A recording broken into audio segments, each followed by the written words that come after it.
আসসালামু আলাইকুম एवरीवन। আশা করি মহান আল্লাহর রহমতে তোমরা সবাই ভালো আছো। আলহামদুলিল্লাহ, আল্লাহর রহমতে আমিও ভালো আছি। আজকে আমরা পরমাণু মডেল ও নিউক্লিয়ার পদার্থবিজ্ঞান এই অধ্যায়ের 14তম লেকচার নিয়ে আলোচনা করব ইনশাআল্লাহ। আমরা ইতিপূর্বে এই অধ্যায়ের উপরে 13টা লেকচার কমপ্লিট করে ফেলছি। এর ধারাবাহিকতায় আজকের এই 14তম দিনে আমরা বন্ধন ভর ত্রুটি ও বন্ধন শক্তি এই টপিকটা নিয়ে আলোচনা করব ইনশাআল্লাহ। আমাদের বোর্ড পরীক্ষার জন্য এই টপিকটা অত্যন্ত গুরুত্বপূর্ণ। সচরাচর সৃজনশীল পরীক্ষায় এই টপিক থেকে প্রশ্ন আসে থাকে। তো আমরা আগে বুঝবো ভর ত্রুটি জিনিসটা কি, তারপরে বুঝবো বন্ধন শক্তি কি। তো ভর ত্রুটি জিনিসটা বোঝার জন্য আমরা আগে একটা যে কোনো পরমাণু নিউক্লিয়াস কল্পনা করব। এটা হচ্ছে মনে করো যে কোনো একটা পরমাণু নিউক্লিয়াস। তো নিউক্লিয়াস কি দ্বারা গঠিত হয় এটা আমরা সবাই জানি। নিউক্লিয়াস হচ্ছে প্রোটন আর নিউট্রনের সমষ্টি, তাই না? তার মানে নিউক্লিয়াস হচ্ছে প্রোটন আর নিউট্রনের সমন্বয়ে গঠিত। তো এটা যদি পারমাণবিক সংখ্যা হয় জেড হয়, আমরা ধরলাম পারমাণবিক সংখ্যা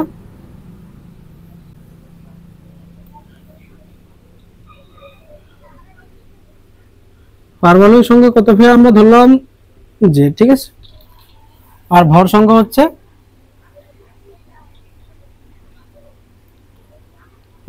যেটা সেটাকে আমরা ভাই এ দ্বারা প্রকাশ করলাম, ঠিক আছে। পারমাণবিক সংখ্যাকে জেড দ্বারা, ভর সংখ্যাকে এ দ্বারা।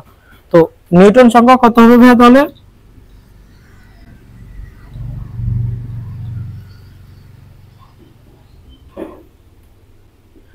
আমরা জানি ভাইয়া ভর সংখ্যা হচ্ছে প্রোটন সংখ্যা আর নিউট্রন সংখ্যার সমষ্টি। অর্থাৎ ভর সংখ্যা a = প্রোটন সংখ্যা p। আচ্ছা, p না, আমরা যেহেতু z দ্বারা প্রকাশ করছি z, আর নিউটন সংখ্যাকে যদি আমরা n দ্বারা প্রকাশ করি তাহলে ভর সংখ্যা হবে ভাইয়া প্রোটন সংখ্যা এবং নিউট্রন সংখ্যার সমষ্টি। তাহলে নিউটন সংখ্যা হবে m = a - z, ঠিক আছে। তাহলে এখানে নিউটন সংখ্যা ভাই আমরা লিখতে পারবো a - z সংখ্যক নিউটন রয়েছে। তো আমরা যদি একটা প্রোটনের যে ভর সেটাকে, আচ্ছা আমি যদি লিখি একটা প্রোটনের ভর,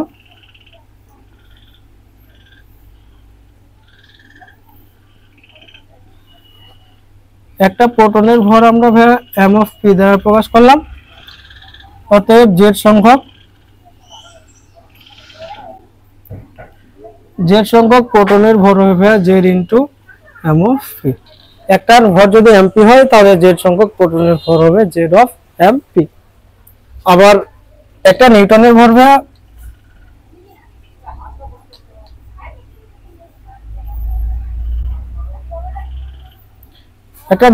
ভর যদি আমরা m(n) দ্বারা প্রকাশ করি তাহলে অতএব a - z সংখ্যক নিউটনের যে ভর সেটা হবে a - z * m(n), ঠিক আছে। আর আমরা আরেকটা জিনিস ধরবো, নিউক্লিয়াসের ভর।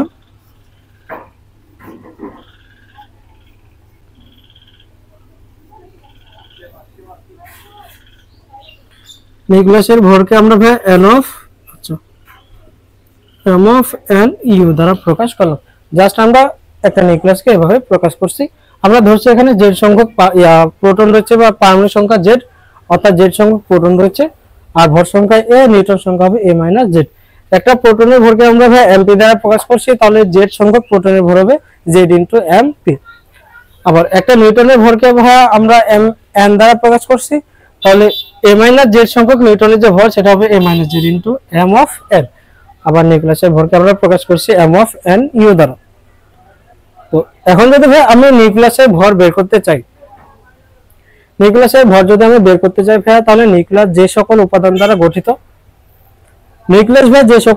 দ্বারা গঠিত, তাদের ভরের সমষ্টি হবে মূলত কার ভর? নিউক্লিয়াসের ভর।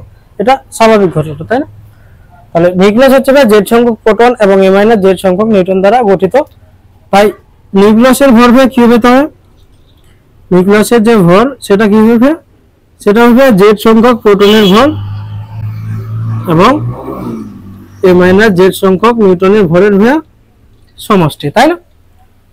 একটা জিনিস যে সকল উপাদান দ্বারা গঠিত, সেই উপাদানগুলোর ভরের সমষ্টি হবে মূলত ওই জিনিসটার ভর, ঠিক আছে। নিউক্লিয়াস হচ্ছে z সংখ্যক প্রোটন এবং a - z সংখ্যক নিউটনের সমন্বয়ে গঠিত।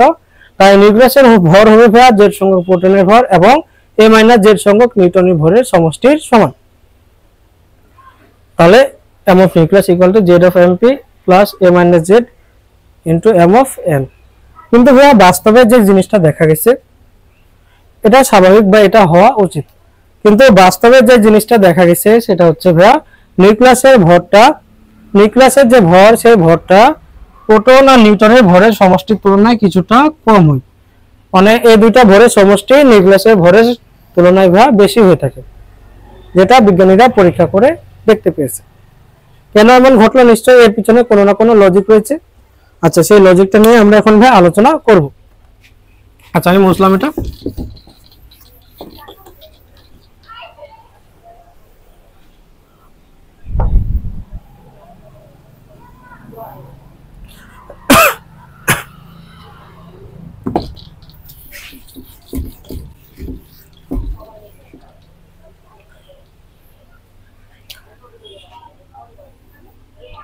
আচ্ছা, যখন নিউক্লিয়াস গঠন যখন নিউক্লিয়াসের গঠন হবে তখন এখানে থাকবে ভাইয়া জেড সংখ্যক প্রোটন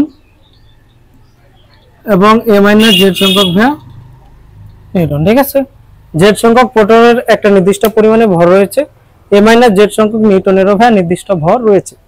এই দুইটা ভরের সমষ্টি হওয়া দরকার নিউক্লিয়াসের ভরের সমান। কিন্তু বিজ্ঞানীর ভাইয়া কি দেখছিল, নিউক্লিয়াসের ভরটা এই দুইটা ভরের সমষ্টির তুলনায় কিছুটা কম হয়ে থাকে। এই কম হওয়ার কারণটা হচ্ছে ভাইয়া, যখন প্রোটন আর নিউট্রন মিলিত হয়ে নিউক্লিয়াস গঠন করে, তখন কিছু পরিমাণ ভর শক্তি রূপে বাইরে নির্গত হয়ে যায়, মানে বাইরে বিকৃত হয়ে যায়। কি বললাম আমি ভাইয়া, যখন প্রোটন আর নিউট্রন মিলিত হয়ে একটা নিউক্লিয়াস গঠন করে তখন কিছু পরিমাণ ভর শক্তি রূপে বাইরে নির্গত হয়ে যায়। এজন্য ভাইয়া যখন নিউক্লিয়াসটা আমরা পেয়ে থাকি বা নিউক্লিয়াস যখন পাই, নিউক্লিয়াসের ভরটা প্রোটন আর নিউট্রনের ভরের তুলনায় কম হয়ে যায়। কি পরিমাণ কম হলো, যে পরিমাণ শক্তি বাইরে নির্গত হইলো সেই শক্তির সমপরিমাণ ভর, বা যে পরিমাণ শক্তি নির্গত হইলো সেই শক্তির সমপরিমাণ ভর ভাইয়া কমে যাবে। ঠিক আছে, আমরা জানি আইনস্টাইনের বিখ্যাত সেই সূত্র equal to M C square, তার মানে ভরকে আমরা শক্তিতে প্রকাশ করতে পারি। তাহলে আমি যদি লিখি M of nucleus equal to M of Z সংখ্যক প্রোটনের ভর যোগ এ মাইনাস জেড সংখ্যক ভাইয়া নিউটনের ভর, এটা হওয়ার কথা ছিল কিন্তু বাস্তবে ঘটতেছে এটা। তো এই ভরের যে পার্থক্য ভাই, এই ভরের পার্থক্যকে বলা হচ্ছে ভর ত্রুটি। এই ভরের পার্থক্য কি বলা হয় ভাই? ভর ত্রুটি। আচ্ছা, তাহলে ভর ত্রুটি যদি আমি মানটা বের করি, ডেল এম দ্বারা প্রকাশ করলাম এটাকে, তাহলে এই ভর থেকে যদি এই ভরটা বিয়োগ করি তাহলে যেটা পার্থক্য হইলো, ভরের যে পার্থক্য হইলো সেটা হচ্ছে ভর ত্রুটি। তো জেড সংখ্যক প্রোটনের ভর যোগ এ মাইনাস জেড সংখ্যক নিউটনের ভর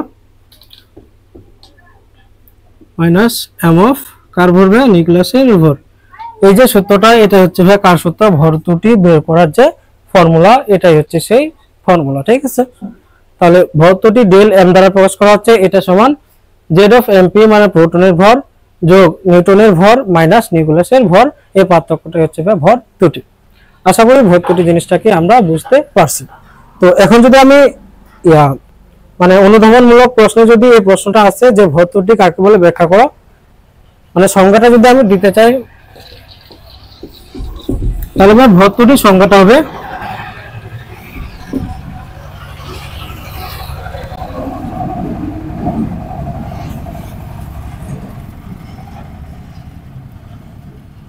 আচ্ছা, ভর ত্রুটির সংজ্ঞাটা আমাদের অনুধাবনমূলক প্রশ্নে অনেক সময় আসতে পারে। তাহলে আমরা কিভাবে লিখবো ভাইয়া? সংজ্ঞাটা হচ্ছে কোন স্থায়ী নিউক্লিয়াসের ভর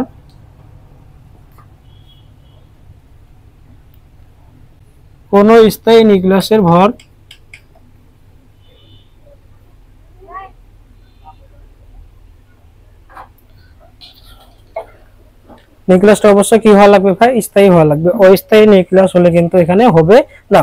কোন স্থায়ী নিউক্লিয়াসের ভর তার গঠনকারী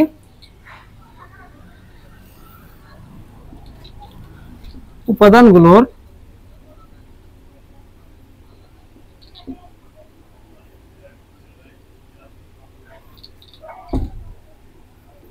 ভরের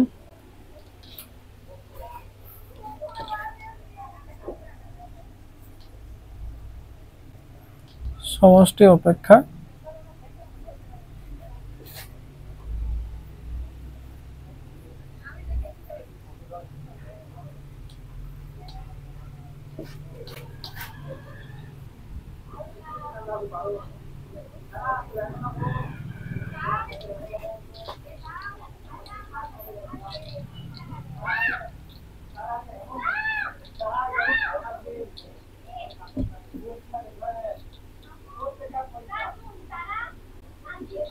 সংজ্ঞায় বলা হচ্ছে কোন একটা স্থায়ী নিউক্লিয়াসের ভর হবে তার গঠনকারী মানে নিউক্লিয়াস যে সকল উপাদান দ্বারা গঠিত অর্থাৎ প্রোটন এবং নিউট্রন। কোন একটা স্থায়ী নিউক্লিয়াসের ভর হবে তার গঠনকারী উপাদানগুলোর ভরের তুলনায় কোন একটা স্থায়ী নিউক্লিয়াসের ভর তার গঠনকারী উপাদানগুলোর ভরের তুলনায় কিছুটা কম হয়। ভরের যে পার্থক্য হয় সেটাকে মূলত বলা হয় ভর ত্রুটি। যদি অনুধাবনমূলক প্রশ্নে আসে যে ভর ত্রুটি কাকে বলে ব্যাখ্যা করো, তাহলে আমরা এই সংজ্ঞাটা লিখে দিব, তাহলে আশা করি হয়ে যাবে।